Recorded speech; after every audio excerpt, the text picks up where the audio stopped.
freaked out. What do I do? Run. And I just bolted, left work, left all my gear set up, went back the next morning to pack it up. So yeah, I like doing the research, and then I found the link that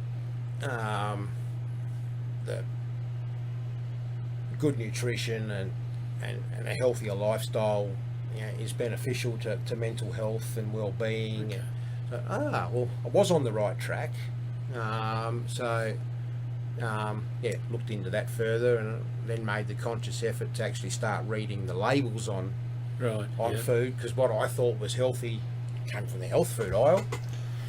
Yeah, Not necessarily. Not so. necessarily. That's in No. the health food aisle, but it's full of sugar and it's full of salt and it's full of other crap, and it's like, so I've taken that the next step. And, So when you took that initial step, though, consciously in your head to sit down and analyse what's going on, and then I'm going to eat healthy, and it's sort of, once you've sort of made that decision and started it, is it all now just falling into place a lot easier for you, or Yeah, is it a challenge every day to do this? No. Now it's second nature. I struggled at first to, I could really handle an iced coffee. I'd go from 16 a day as an average and I made the decision, I'll have one. I'm not going to cut it out. I'll have one. I'll have that first thing in the morning. So I still had that, and then was water throughout the day. But because I'd go, when I go to the shop, I'll buy half a dozen, put them in the fridge. That'll do me for most of the week. There's still 5 there. It was hard, but now that I'm doing exercising and starting to work out again, I wake up in the morning, I'll do my exercise routine that I've got, then I'll have my iced coffee. Use it as a reward. That's my reward. And how long have you been now doing your routine? 10 days, 11 days now, or 12 days, I think. Yeah. It'll be 14 days on Friday, so yeah, 12 days. So what do they say? It takes 3 weeks for something to become a habit, and then you just naturally, it just becomes a part of your everyday, so you're sort of nearly there. Yeah, and I started off with my exercise just lightly, and I've been building that up, and but it's only been since last Friday that I've been really sort of working out and sort of using equipment and stuff. Okay. But I can already feel the difference in my body, my posture. That's good. My well-being, and like it's given me a goal.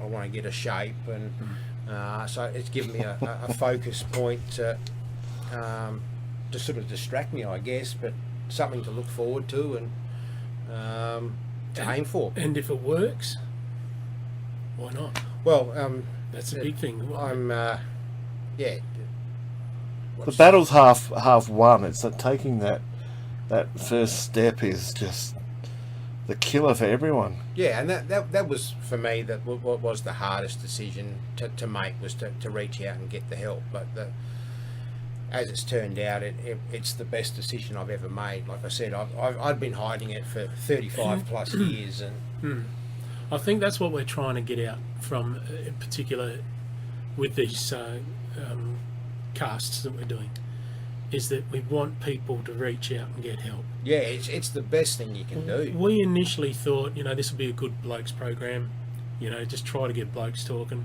But then we realised that it's just more than just blokes. It's men, it's women, it's young people, it's older people, it's everybody. Yeah, And if they just reach out, I think, and you're a prime example of this, that you hit that rock bottom, but you were lucky enough to have the mental capacity to be able to reach out and get that initial help. That's it. Give you that little bit of guidance, which then allows you to go further. Yeah, Yeah, and that's, hats off to you, Tim. Yeah, that's good to hear. And it's really important for everyone, for our thousands and millions of listeners, that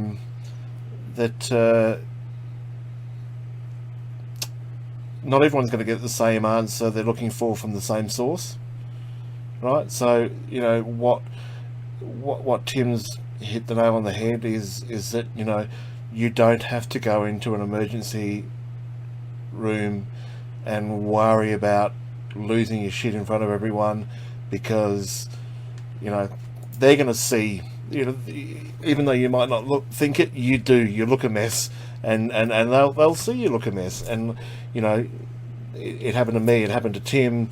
They took us in, put us somewhere where we were safe, and I think that's sort of something which is really, whether it's part of legislation and it's what they're taught to do, or whether they just do it because they're bloody awesome. That's really good. And yeah, I don't know where I'm going now. Yeah, well, I mean, that's it, isn't it? I think if you can get that initial bit of help, I think it's getting over Gets that your life going again. initial fear of admitting that you've got something that you can't control yourself, or can't take care of yourself. Because as blokes, we all like to think we've got everything handled. We can fix anything. It mightn't be this week, but we'll fix it. And our heads are no different. We think, oh yeah, we can fix this. And isn't it funny? You'll help somebody else before you'll help yourself. Yeah. And that's all of us. Everybody does. Yeah. that. Well, most people do that. There are a few selfish bastards out there that won't, but we won't even worry about them. No. Why are you looking at me for? But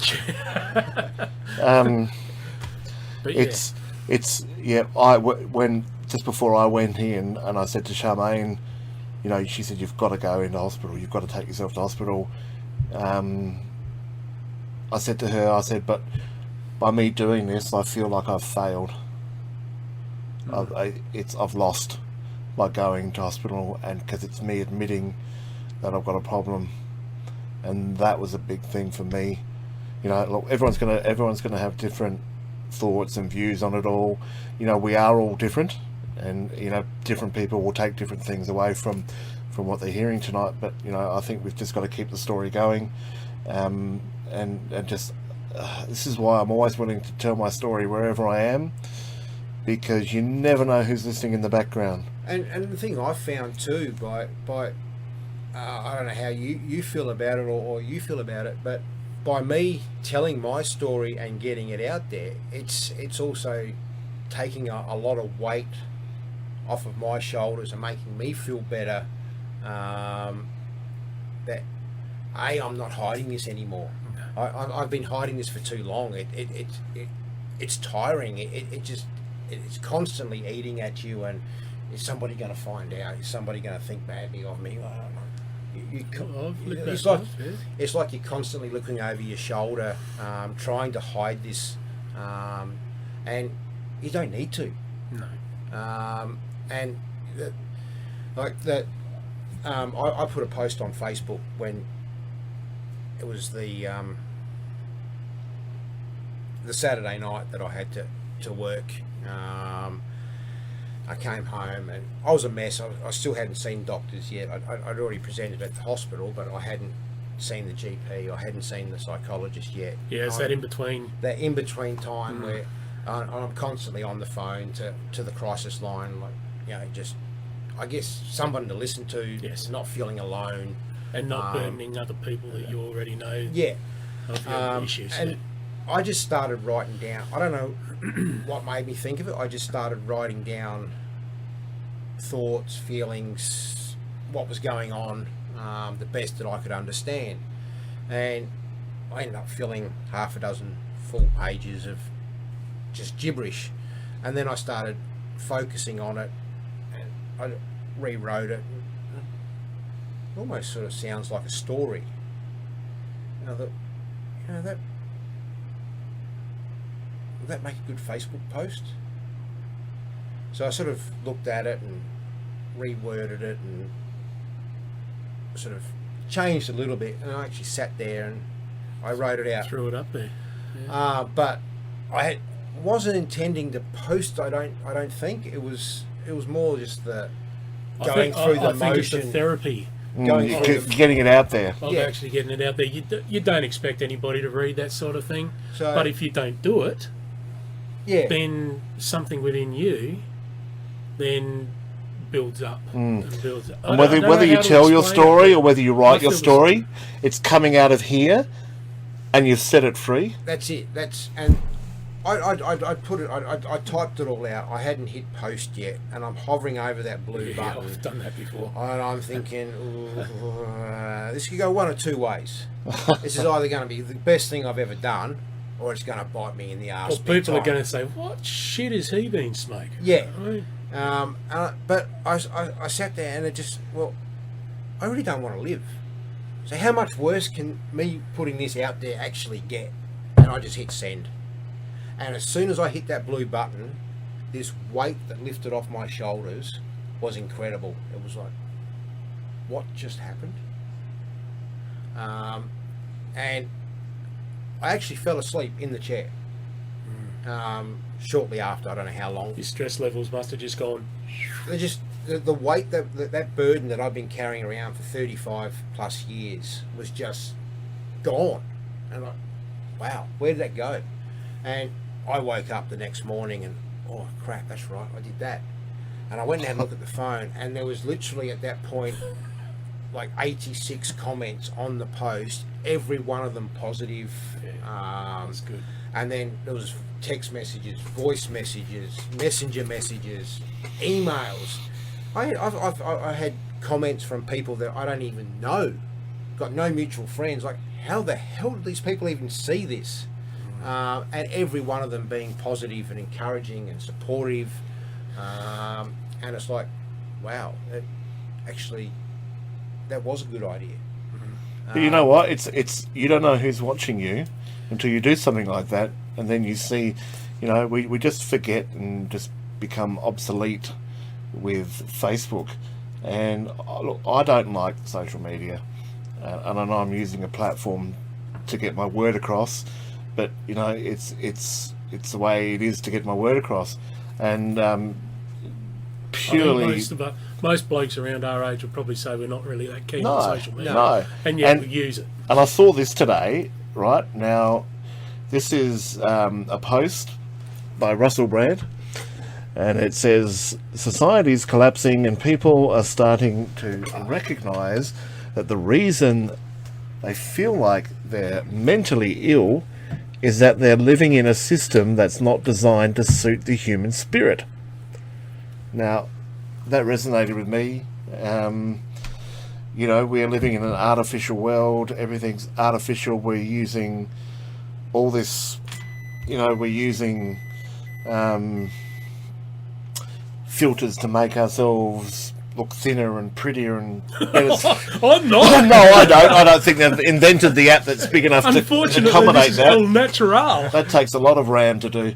But we're living in a society where it's a lot of it's fake.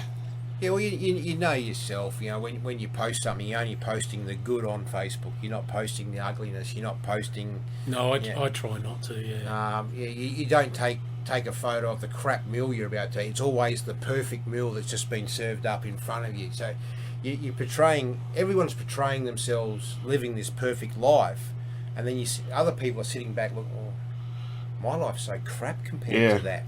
So they stay away. And it Yeah. just shuns us even more. Yeah. You know, that post hits the nail on the head. But, you know, here we are. It's okay to come out and admit you've got problems. It's okay.